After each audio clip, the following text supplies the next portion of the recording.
Aujourd'hui, je reçois les créateurs des curiosités de Rafmar.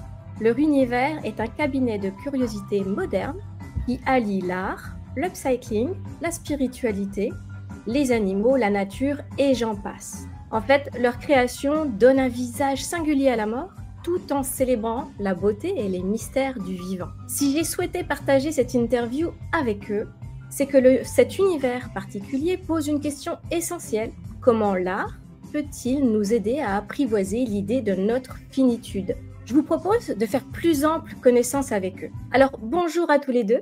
Merci d'avoir accepté mon invitation pour cet épisode. Dites-nous, c'est quoi Rafmar pour les personnes qui nous regardent et ne vous connaissent pas encore? Bonjour Marine. Et bonjour. Bonjour. Du coup, Raphaël, Marine, enchantée. Ah oui, c'est simple. Raphaël, Marine, Rafmar. Rafmar. On n'a pas été efficace. Exactement. Puis après, il a le look aussi. Le viking, du coup, c'est toujours dans la connotation. On nous repère de loin. Alors, c'est quoi l'histoire derrière les curiosités de Rafmar? Racontez-nous comment vous êtes arrivé à créer ce cabinet.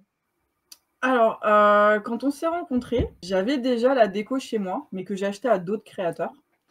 Et quand on a emménagé ensemble, en fait, je me suis dit, pourquoi on ne le ferait pas nous-mêmes? Et notamment, en fait, quand j'ai retrouvé des vieilles radiographies médicales de moi quand j'étais petite, tout est parti de là, j'ai décidé d'en faire des luminaires. Et après, c'est parti. Et comme Raph est chasseur, on pouvait récupérer des crânes, des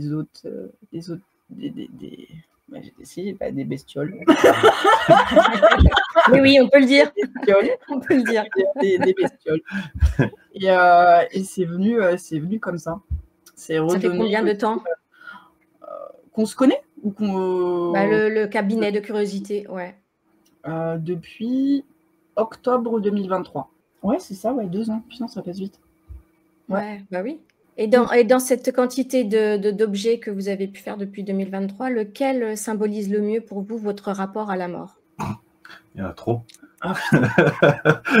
Ils ont tous un lien? Ah bah oui. Oui. Ils ont tous un lien dans tous les domaines, en fait. Que ce soit le côté upcycling, donc c'est la mort de l'objet auquel on lui redonne une vie. Les insectes aussi, une fois qu'ils sont morts, en fait, on leur redonne une seconde vie dans les caves. Les crânes, les crânes aussi, où on leur donne une seconde vie en les décorant, en les mettant dans des créations. Ouais, les spécimens humides aussi, ouais. C'est les organes et les petits animaux dans de l'alcool. Tout, en fait. Ouais. Toutes nos créations. Ouais. Alors, comment ça vous est venu cette idée, en fait? Parce que tu disais que tu avais des radios, mais après, c'est devenu vraiment très large. Et comment cette passion, comment c'est venu cet attrait pour ces objets, on va dire que peu de personnes, en fait, connaissent aujourd'hui? Alors oui, c'est vrai que partout où on va, les gens n'ont jamais vu, en fait, un stand comme le nôtre. Ouais. Donc, on a plein de retours positifs sur notre travail, ce qu'on fait. On est très sollicités, d'ailleurs. Et les gens, quand ils nous voient, pensent aussi à ce qu'eux peuvent récupérer. Par exemple, sur leurs animaux, sur d'autres créations, faire des créations personnalisées, même avec des radios.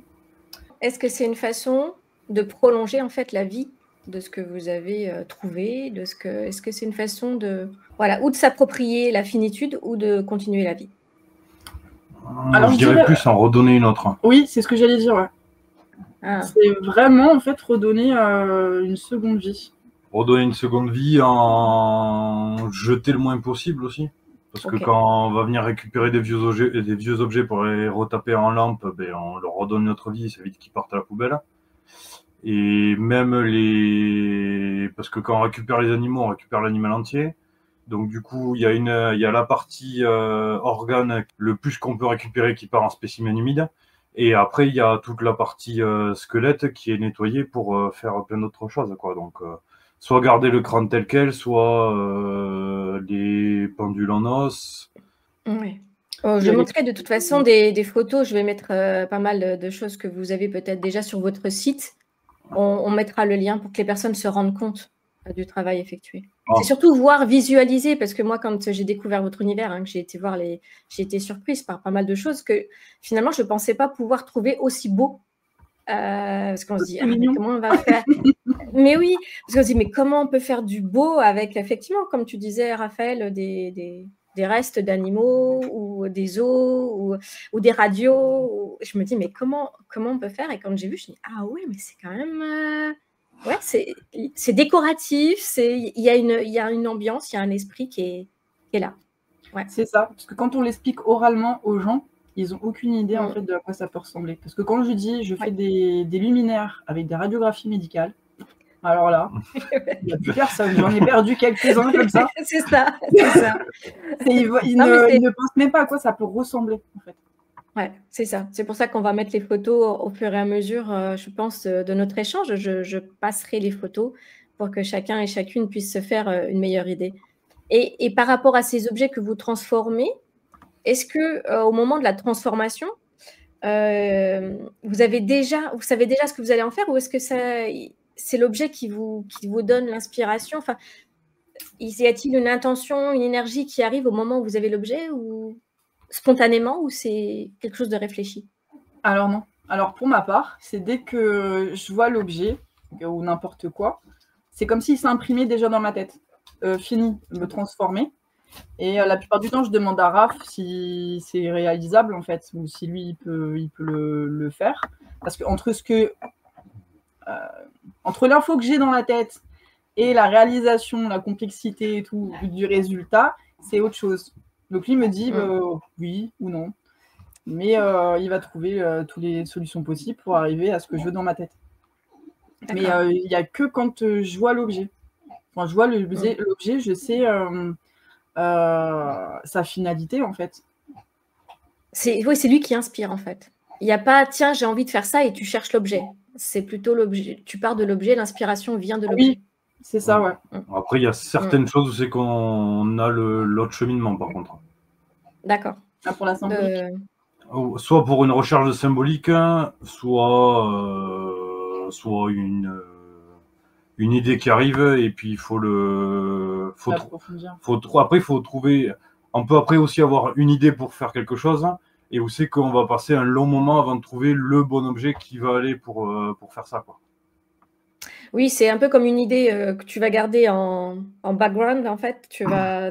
Et au fur et à mesure de ce que tu vas faire, tu vas peut-être trouver des choses, mais tu ne focalises pas dessus en permanence, mais les autres objets t'inspirent par contre plus facilement à court terme. Il y a des projets à long terme et des projets à court terme, en fait. C'est ça. Ouais, si j'ai bien compris. Quand c'est réalisé, en fait, il y aura toujours des modifications à faire. Parce que pour ma part, il faut que ce soit parfait. Mais est-ce que vous avez des spécialités l'un et l'autre, du coup, dans ce que vous allez transformer? Ah bah, Raph, tu vas faire le dégueulasse. Voilà. Il va s'occuper de ramasser les bêtes, de les vider, de les découper, de les comment on dit, toute la phase de nettoyage. Ouais, quoi. Voilà, tout ça. C'est très odorant et très sale pour moi. J'ai un peu des... Même pour... la plupart des gens. 99% des gens, je pense. C'est très... Oui, tout le monde ne peut pas découper, effectivement. Bon, après, encore, la phase de découpage, ça va, c'est pas très complexe. C'est plus... en fait, pour que l'os soit parfait, je le nettoie aux bactéries. Parce que si c'est bouilli ou si c'est les insectes qui le mangent, en fait, ça fait de la microporosité et du coup, ça fait une bactérie. Du coup, en nettoyant aux bactéries, c'est parfait. Déjà, ça prend du temps. Ça, on est très dépendant de la météo. Parce que s'il fait trop froid, les bactéries sont très lentes. Et après, l'autre chose, c'est que quand je vais ouvrir le bac, pour donner un ordre d'idée, un animal qui est en train de pourrir en plein soleil, ça a une odeur. Quand j'ouvre le bac, c'est 4 fois pire. Donc voilà. Il faut attendre que les voisins soient au lit. Oui, c'est vrai. C'est vrai. Ça, c'est sa partie. Et s'il va faire le côté upcycling, transformer, percer. Et moi, je vais réaliser en fait toute la partie entomologie ou la symbolique au niveau des globes, des tableaux. Et les luminaires aussi. Enfin, les luminaires, il fait les plans des abat-jours et je les réalise. On travaille ensemble. Et quand est-ce que vous êtes satisfait pour vous de l'objet? Quand est-ce que pour vous, il est vivant, en fait? Quand je me dis « Oh, je suis contente ». C'est un simple ressenti. Juste voilà, un simple ressenti. Satisfaction de... Ou alors, le pire, c'est quand j'ai envie de les garder pour moi. Quand j'ai envie de garder ce que je fais pour moi, on n'a plus assez de place. Du coup, il m'oblige à les vendre. Oui, voilà, c'est ce que j'allais dire, c'est qu'en fait, est-ce qu'il n'y a pas un attachement et par rapport au public, quelle réaction un objet est vivant, est-ce qu'il parle beaucoup au public et comment vous vous rendez compte que le travail est abouti? En fait, franchement, ça dépend parce qu'on peut garder, par exemple, une création, on va dire 5 mois sur le stand et elle va partir au bout du 5e mois, alors qu'il y en a une qui peut être terminée et le lendemain, je peux la mettre sur le stand et elle pourra partir. C'est complètement aléatoire, en fait. On ne peut pas savoir qui va plaire, quoi va plaire à qui. Vraiment. Mais c'est mes goûts, mes... Et il y a des objets qui partent plus facilement que d'autres? Les cœurs de chat. Ah ouais. Les cœurs de chat. Les cœurs de chat dans des petites fioles, c'est la folie. On les garde pas sur Qu'est-ce que vous disent les gens pourquoi ils aiment ça? Qu'est-ce qui résonne chez eux? Alors, aucune idée. On ne comprend pas. Oui. N'importe où on est, on le sort, le jour même, il est vendu. C'est même pas peine de réfléchir. Ah ouais. Et on ne sait pas pourquoi. Ok. Et c'est pas... Oui, les personnes ne sont pas plus dans l'effet inverse, dire « Ah, c'est un cœur de chat, j'en veux pas ». Non, ils sont plutôt attirés. Parce qu'il y a peut-être l'effet résonance avec leurs propres animaux, tu sais, il y a peut-être quelque chose. Et je me dis, est-ce que ça pourrait plutôt les repousser? Mais apparemment, non. Alors, il y en a, oui. Il y en a, nos stands, de toute façon, c'est soit on n'aime pas. Donc, c'est tout ou rien. Après, il y en a qui vont comprendre notre concept, notre façon de voir les choses, de pourquoi, en fait, on fait ça. Et il y en a d'autres, oui, ça va les dégoûter parce que, par exemple, ça va être des chats, parce qu'on a dans le chat. On peut passer de récupérer les organes. Donc, on va récupérer quoi? Le cœur, les reins, les pattes, le crâne, les os. Après, tout le squelette. Ouais, tout le squelette. Et par exemple, avec un chat, on va pouvoir faire des pendules, des spécimens humides, décorer les crânes, des chapins aussi. Des chapins? Des chapins. À Noël dernier, en fait, on nous a refusé certains marchés de Noël parce qu'on n'avait pas l'esprit de Noël. Notre stand ne représentait pas l'esprit de Noël. Du coup, dans la version Rafmar, j'ai réalisé un chapin de Noël avec des vertèbres de... Non, c'est des côtes de chat et des fémurs de chat, vraiment, comme ça, alignées avec les branches du sapin, des petites boules, des petites guirlandes, de la petite neige dans un globe, en fait. Et ça a été le chapin de Noël, qui a été très bien vu, d'ailleurs, sur notre stand. Oui, qui a trouvé preneur, en fait. Voilà, c'est ça. Oui.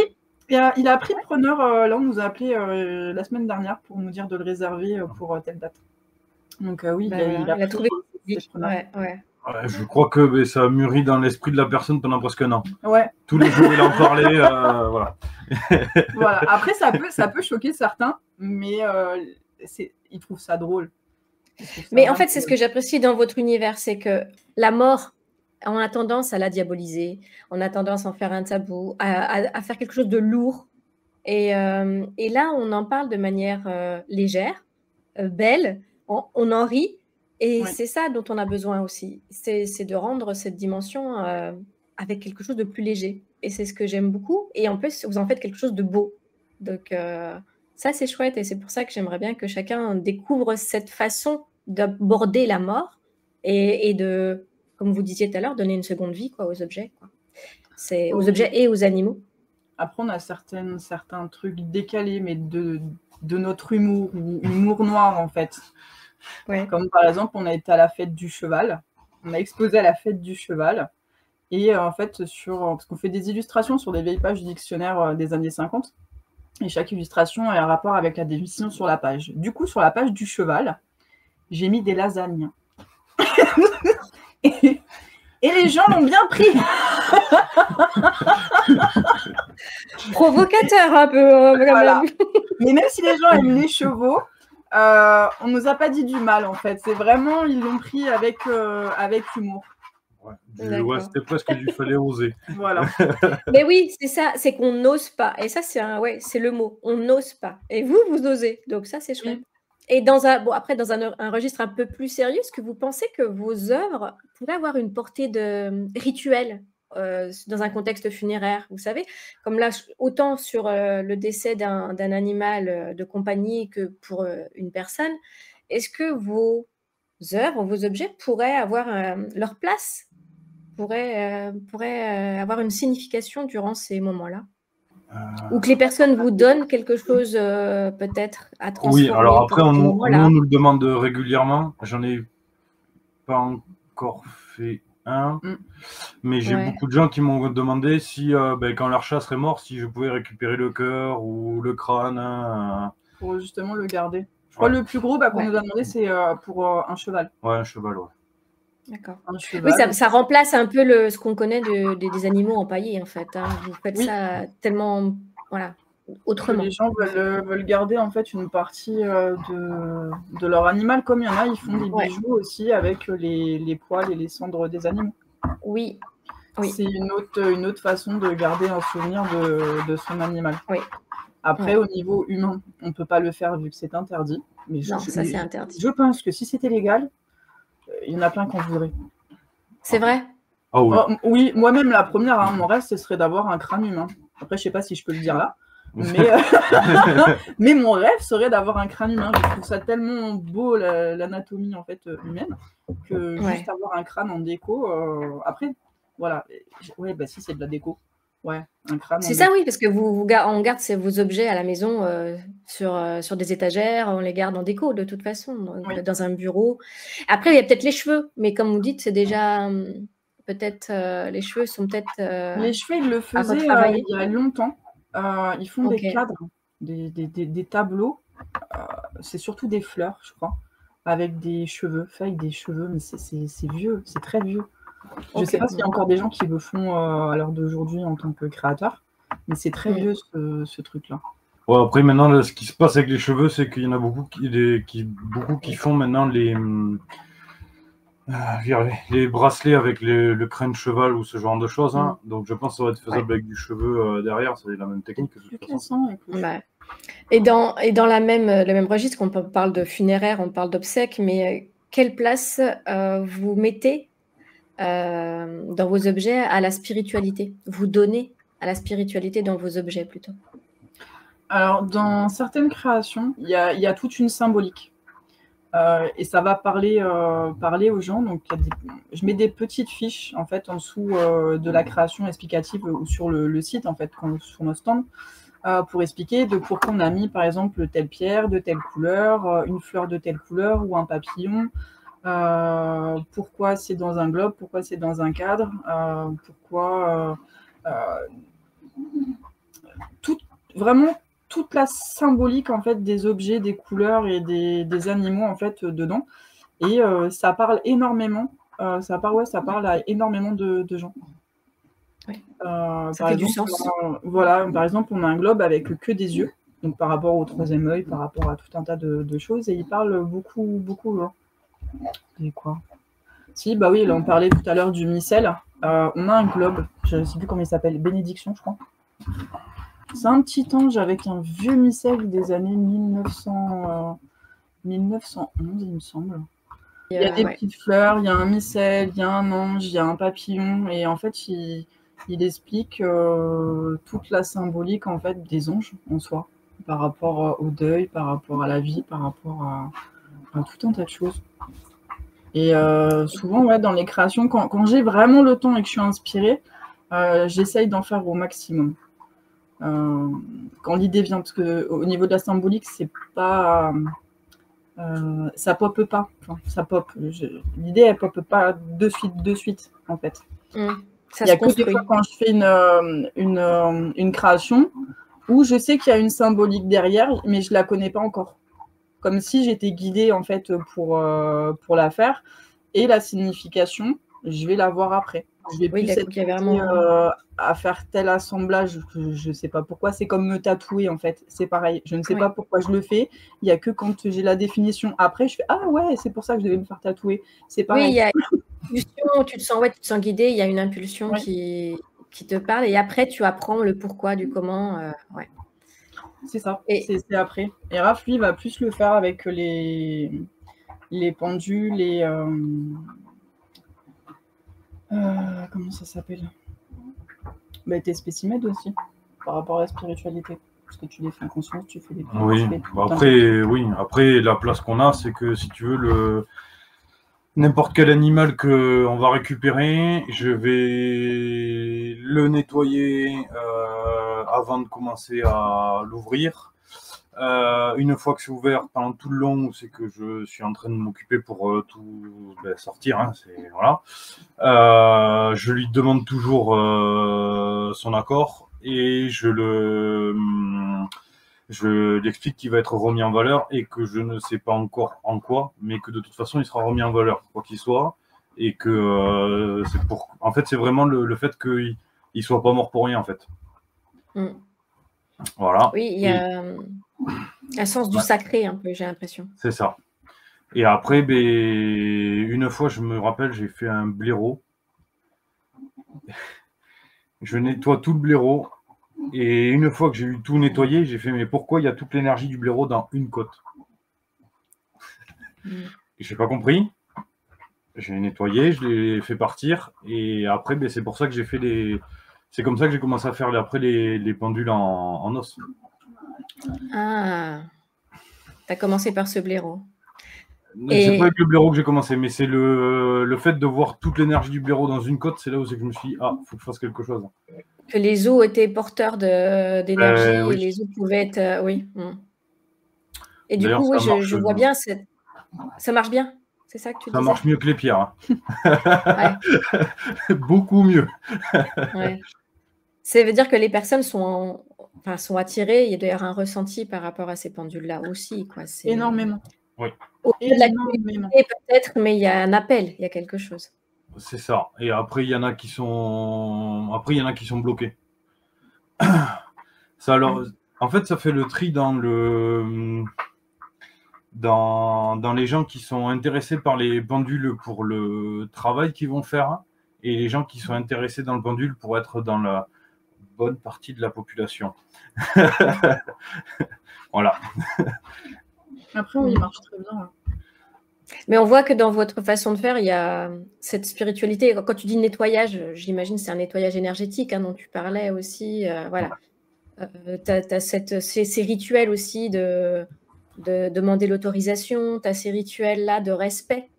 Donc, au-delà, effectivement, on en parle légèrement depuis le début, mais il y a quand même chez vous quelque chose qui vous guide de très respectueux de l'objet, de l'animal, de la nature, et ce qui rend certainement beau ce que vous faites, et ce qui interpelle certainement le public qui vient vous voir. C'est qu'il y a énormément de respect.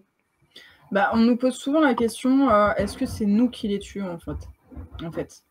Et c'est le point d'honneur qu'on met le plus souvent, que même si tous les animaux en fait sont morts sur le stand, parce qu'on peut avoir des insectes, des papillons, des scarabées, des chauves-souris, des crânes, des canetons empaillés, tout un tas de choses. Et tous ces animaux-là, en fait, on leur redonne juste une autre vie pour éviter qu'ils soient soit brûlés, soit laissés en fait dans la nature comme ça, à se faire peut-être rouler dessus, parce qu'en fait on travaille avec énormément de gens du coup pour les récupérer. Il n'y a pas que nous qui les récupérons, mais ça va être par exemple des particuliers qui nous appellent pour leurs animaux de compagnie ou autres, comme les chats qui ramènent des souris, des rats qui ne savent pas quoi en faire.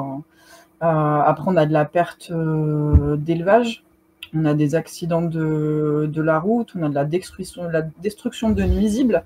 Et moi, ça me fait mal au cœur, en fait, que tous ces animaux-là soient morts pour rien. En fait, il y a tellement en fait, d'animaux morts que ça ne sert à rien de les tuer juste pour créer, en fait. Ils sont déjà morts de base. Et c'est vraiment la question qui revient le plus souvent. C'est est-ce qu'on les tue tous comme ça? Donc ça rassure, en fait, peut-être. Alors, ça dégoûte les gens de voir autant d'animaux morts, surtout pour certains canetons aussi. Moi, c'est mon petit plaisir, les petits canetons déguisés. Les gens n'apprécient pas, mais quand on leur dit que c'est de la perte d'élevage, après, ça passe mieux. Et encore. Non, ça passe pas. Mais là-dessus, il y a vraiment un respect, vraiment pour l'animal, même vivant, en fait. C'est ne tue rien. Même quand les gens, des fois, ils m'envoient des photos, ils me disent « Ah, j'ai trouvé un scarabée, est-ce que ça te plaît ?» Je lui dis « Est-ce qu'il est vivant ?» Il me dit « Oui, bah non, j'en veux pas, en fait, il est vivant, laisse-le vivre. » Ça vit déjà pas longtemps. Pour moi, ça sert à rien de le tuer, en fait. C'est comme on a aussi des élevages de phasmes, de différentes espèces. Donc, on met après, une fois qu'ils sont morts, qu'ils ont fait leur reproduction, parce qu'on échange des œufs. On vend ou qu'on donne les petits bébés et ça marche comme ça. Donc, on attend qu'ils meurent. Ça vit quoi 8, 9 mois. Ouais, 8 mois. Donc, ça sert à rien de les tuer, en fait. C'est ça. Et comme tu disais, il y en a tellement qui sont morts. Autant aller s'occuper, justement, de ces animaux morts que d'en tuer d'autres, quoi. Exactement. Mais ce qui me fait Est-ce qu'il y a eu des... Oui, vas-y. Par exemple, dans ces spécimens humides, alors moi, mon plaisir, c'est d'avoir des fœtus. C'est très étrange, mais des fœtus, en fait, d'animaux. Et quand il récupère, en fait, tous les déchets de chasse, il récupère aussi des fœtus. Mais dans le sens où moi, je suis triste, en fait, qu'ils aient été tués. Mais après, je suis là, oh, mais ils sont trop mignons, j'ai envie de les garder pour moi. Et c'est quand même très, très bizarre. La dernière fois, il y a un agriculteur qui l'a appelé parce qu'il avait tué un ragondin. Donc, Raph, il s'en occupe et il a trouvé en fait 7 bébés ragondins dans le vent. Donc, il a sorti 7 bébés. Non, c'était 5 ou 7 6. 6 Ouais, entre les deux. Et dans un sens, en fait, ça me fait mal au cœur qu'ils soient morts comme ça. Mais ils sont tellement mignons que je me dis, en fait, on peut les faire adopter par d'autres gens. Oui, c'est ça, d'une autre manière. Je trouve ça beau, parce qu'on a l'impression qu'ils dorment pour toujours. C'est là que tu leur donnes un peu de vie. Oui, mais ça fait mal au cœur, parce que je me dis, oh non, les pauvres, ah ouais, putain, c'est joli. Et du coup, en fait, moi, ma tête, elle balance. Et y a-t-il eu des réactions sur vos stands qui vous ont particulièrement touché? Quelqu'un qui vous a raconté quelque chose, une réaction qui a été touchante, émouvante? Celle qui me vient en tête, c'est une dame. En fait, moi, j'avais fait une lampe avec une radiographie de tout le corps d'un enfant. Et en fait, elle voulait le prendre pour son fils qui avait survécu à je sais pas combien de cancers, non? Non, je vais de la refaire parce que je l'ai par cœur. Elle nous a demandé, quand elle a vu la lampe avec la radio complète de l'enfant, elle a demandé si on pouvait lui faire une radio personnalisée avec les radios de son fils quand il a eu le cancer quand il était enfant, parce qu'il s'en est sorti. Et donc on lui a dit qu'il n'y avait pas de souci, et ainsi de suite. Et elle voulait revenir. Elle nous a dit qu'elle reviendrait vers nous, mais qu'elle avait peur de la réaction de son fils parce que c'est pas un super moment de sa vie et qu'il n'a pas envie de le revivre non plus. Mais ouais, ce côté hommage à j'ai les radios de quand il n'était pas bien, maintenant il s'en est sorti et voilà. Je trouvais ça, ouais, c'était cool. Il y a Richard aussi, avec son pendule. Ah non, là il va me faire pleurer. Mais en fait, tu sais, quand tu disais que les pendules appelaient certaines personnes, on a fait le festival Écho et Merveille. Et en fait, ça s'est très mal passé pour nous. Mais quand je dis très mal, c'est très mal. C'est qu'en fait, on a été, on va dire, exclus du parc. Donc, il y avait 150 artisans dans le festival. Et en fait, dès le départ, en fait, ils ont merdé sur mon inscription et je me suis retrouvée, en fait, donc en dehors du festival, à être dans la zone des concerts, donc toute seule, avec un changement d'horaire, etc., avec très peu de gens. Au niveau du passage, aucune information, aucune publicité, aucune indication, rien. J'étais vraiment en fait toute seule dans un coin et je me suis dit, je sais que je dois faire quelque chose ici, je sais pas encore quoi, mais si l'univers en fait en gros il m'a placé là, c'est pour une très bonne raison. J'en ai chié pendant 4 jours. Mais vraiment, hein, vraiment, je déprimais en fait de pourquoi en fait on faisait ça et que ça arrivait pas en fait. Je trouvais pas Les raisons. c'est pas je dirais pas la raison, mais le phénomène ou le petit truc qui fait putain, c'est pour ça que je suis là. Et en fait, un soir, il y a un mec qui débarque, donc ce fameux Richard. On commence un petit peu à discuter avec lui. Et il est directement en fait attiré par les pendules. Donc Raph s'en occupe parce que c'est lui qui les fait, c'est lui qui sait mieux que moi. Et il prend un pendule, il le teste et tout, il est super ravi. Et au moment de passer à la caisse, parce que c'est moi la caissière, je commence à discuter, donc je rediscute avec lui et en fait il m'explique que là il vient, donc là c'était à Bruyères, donc à côté de Toulouse, et que le gars lui il venait de Perpignan. Que en gros il avait vu une pub sur les réseaux et il a été appelé en fait pour venir sur ce festival-là. Il sait pas pourquoi, il a été appelé et par manque de chance en fait il m'explique que il est le seul stand qu'il voit. Parce qu'en fait, il arrive en retard et que le festival en fait était fermé et qu'il est là que 2 jours, je crois. Que 2 jours. Et du coup, j'ai commencé en fait à pleurer. Je dis, mais c'est pour toi que je suis là. C'est pour toi que je suis là. Et en fait, il nous expliquait tout un tas de choses, de pourquoi lui, il a été attiré en fait par notre stand. Il a vu tout de suite en nous que on faisait partie de la même équipe spirituelle. Spirituelle, il nous a fait des câlins, il nous a remercié d'être des bonnes âmes, qu'on se connaissait depuis d'autres incarnations, mais tout un tas de choses. Il m'a fait pleurer, mais quand il m'a fait pleurer en fait, et j'ai su en fait que j'étais là pour lui et le pendule. Et il est revenu, en fait, parce que je l'ai fait pleurer aussi. Hein. Il est revenu le lendemain sur mon stand, il m'a refait un câlin, on a encore pleuré et tout. Mais incroyable cette rencontre. Vraiment incroyable. Donc ouais, il y a des trucs marquants comme ça. Il y a des moments magiques comme ça, oui. Oui, parce que des fois, je ne sais pas ce que je fais là. Des fois, l'univers, il me fait des trucs, même par rapport au stand, par rapport à la visibilité, par rapport à tout un tas de choses, que je sais que c'est pas par hasard, il n'y a pas de hasard, il n'y a que des rendez-vous. Et en fait, j'attends juste le truc qui fait « Ah, ok, c'est bon, j'ai compris. » C'est ça. Quand on a cette perception-là, cette logique-là, de transformer un peu ce qui arrive en lui donnant du sens. Et ça permet d'avancer. Et justement, en parlant d'avancer, est-ce que ce travail a changé votre perception de la vie, de la mort? Et non. Non, je crois pas. Non. Tu avais déjà cette perception de la mort, de la vie avant de commencer, ouais. C'est peut-être pour ça qu'on l'a fait, en fait. Ouais, c'est plus une facilité pour nous de le faire. Et ça approfondit peut-être les choses encore? Est-ce que vous êtes allé plus loin encore par rapport au début? Dans vos perceptions? Ouais. Alors, dans nos perceptions, oui, parce que...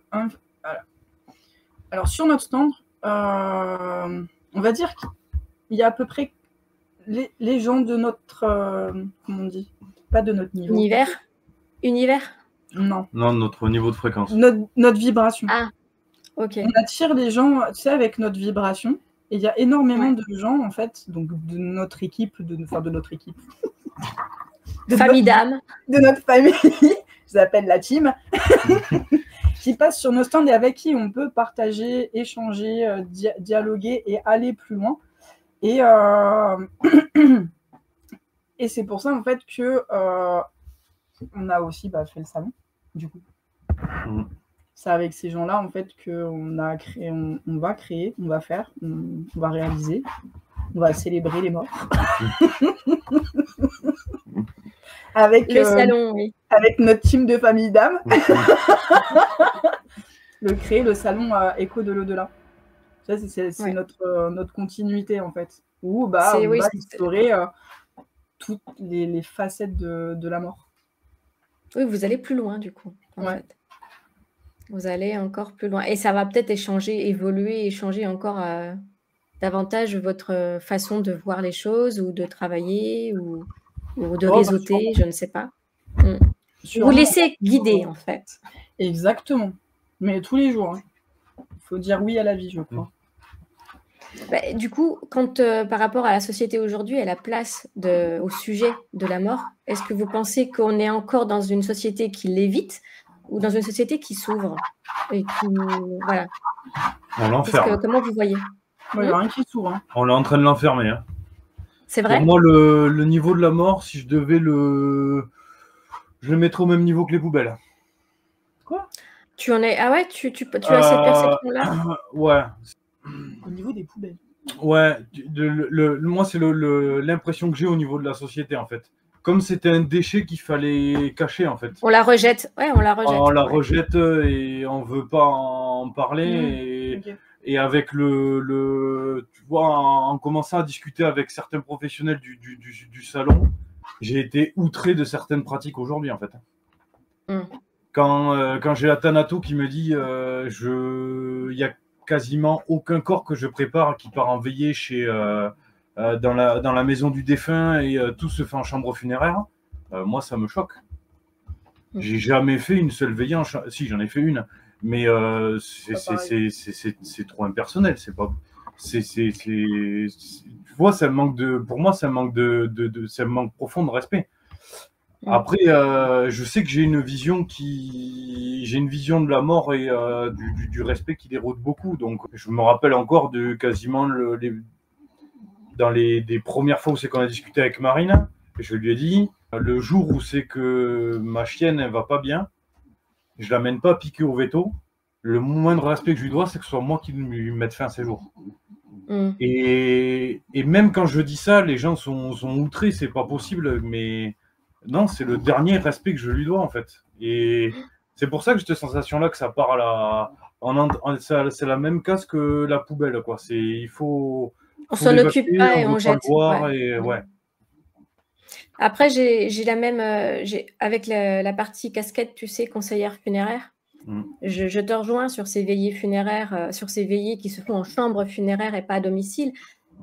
Il faut dire que la mort, on n'en parle pas aux enfants. Enfin, depuis le départ, on n'a pas une société qui intègre la mort dans l'éducation, dans la société, et on l'a médicalisé, tout est fait dans des établissements de santé. Et après, on a donné tous nos pouvoirs par rapport aux rituels funéraires à des pompes funèbres. On ne s'est plus approprié, comme ça se faisait à l'époque, ces moments. Et du coup, il y a plein de personnes qui ne savent pas que c'est encore possible. Les pompes funèbres ne vont pas dire qu'il y a moins d'argent à gagner, il faut le dire.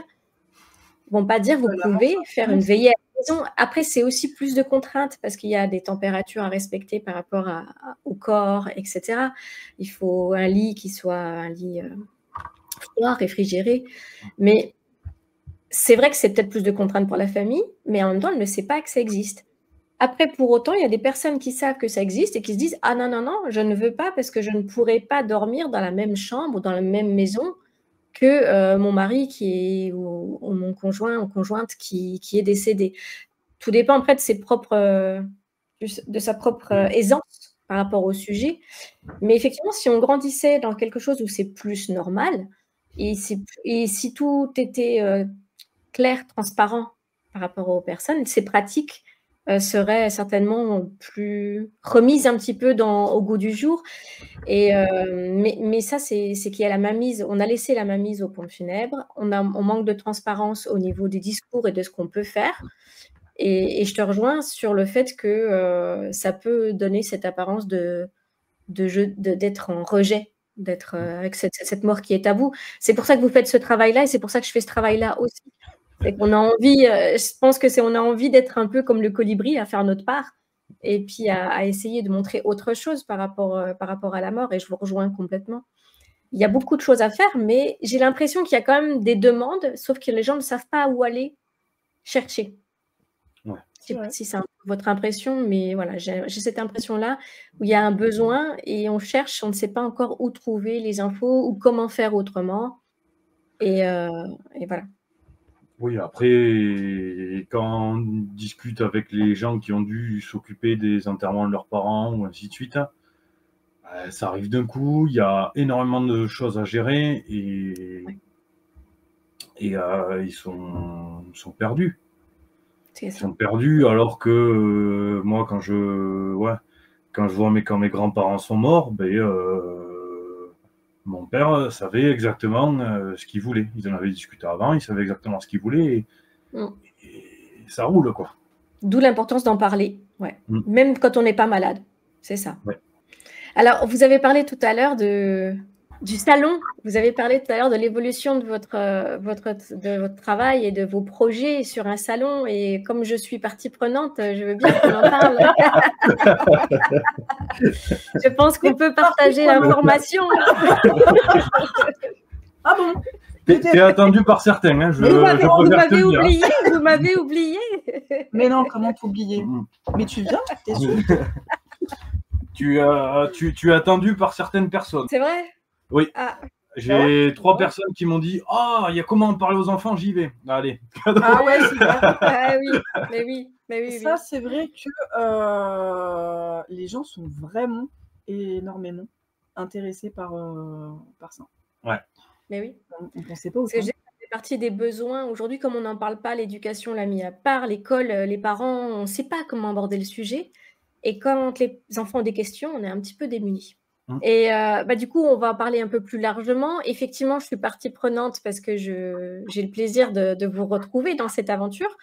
Mais voilà, parlez-nous de ce salon, les échos de l'au-delà. On réunit tous les gens qui travaillent de près ou de loin avec la mort pour la Toussaint, parce que c'est le moment idéal. Donc, il y a une partie marché et une partie conférence. C'est que tu es partie prise dans les conférences. Ouais. Et après, on s'est associé avec notre association qui sont les Rusted Dogs Family et qui récupèrent des fonds pour les veuves orphelins de l'armée. Je suis complètement dans le thème aussi. Voilà. Et là aussi, où c'est que je suis parti pris? J'ai double casquette. Donc, voilà, on fait ça sur Montauban. Il y a des gens qui viennent de loin, comme toi. Ouais, je crois que c'est la plus loin en plus. Ouais. C'est vrai? Ouais. Après, c'est difficile de faire Vous êtes de Montauban, je suis de Strasbourg, donc c'est carrément, effectivement... Ouais. On a un Corse aussi qui vient. Un peu toute la France. Ouais, un peu toute la France. Et après, en visiteur, on a des gens qui viennent de loin aussi. Ah oui? On en a certains qui arrivent de Perpignan. Ça fait quand même 3h30 de voiture. Mais il y aura peut-être encore plus loin, parce qu'on n'a aucune idée du nombre de visiteurs qu'on va avoir. Oui. Par contre, vous avez le sentiment, vous avez des retours qui montrent un vrai intérêt, avec un engouement. Ah oui, mais aussi vite, c'est incroyable. Vraiment incroyable. On pensait faire un petit truc cette année, parce qu'on n'a pas eu trop le temps de s'en occuper. On voulait faire petit. On fait petit, on n'a pas de concert. Petit. On voulait faire petit, mais au vu de la demande, déjà on a été obligé de louer une deuxième salle, enfin dans le complexe, parce qu'on avait loué qu'une salle, là on loue 2 salles.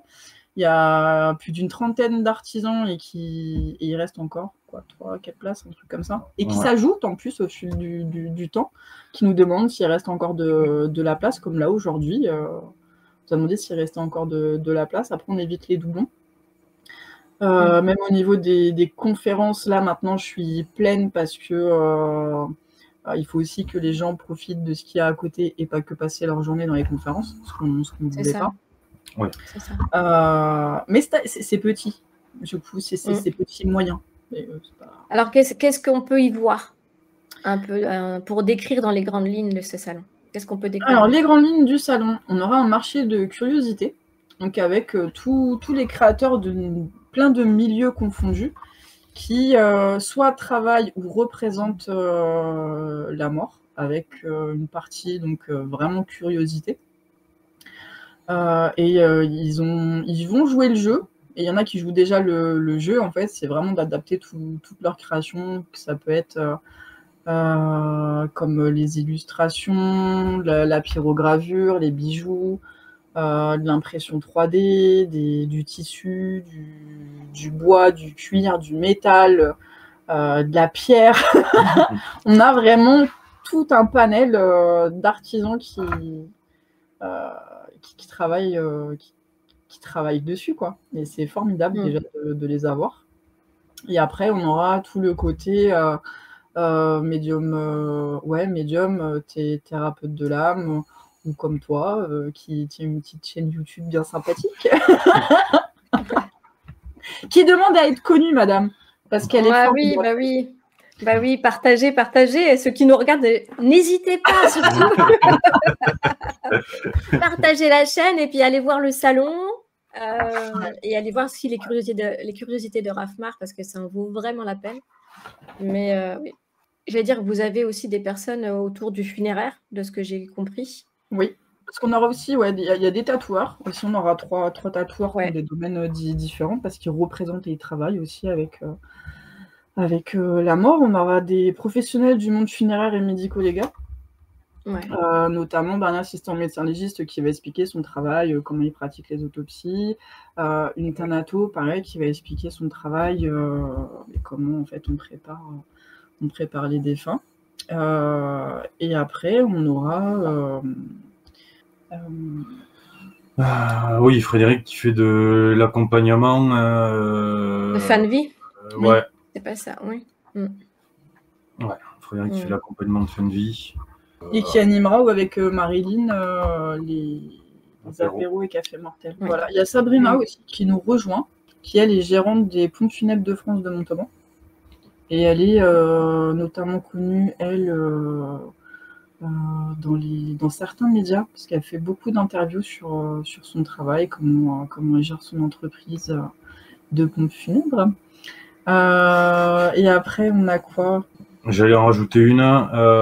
J'ai eu la confirmation début de semaine dernière pour les apéros mortels. Là, le barman fait un cocktail exprès. Oh. Léger en alcool, il m'a dit. Oui. Et il va se débrouiller pour qu'il soit tout noir. Ah ouais, sympa. Voilà. Parce qu'il faut savoir que le barman qu'on a est quand même multiple champion de France de cocktail. On a du beau monde. Hein. Et oui, il y aura une tombola aussi. Ouais, il y a une tombola. Là, actuellement, on est à 2000 € de lot. Ah ouais. Et les bénéfices revenaient aussi donc à la fameuse association des veuves La moitié et des bénéfices repartent à l'association des veuves et orphelins de l'armée.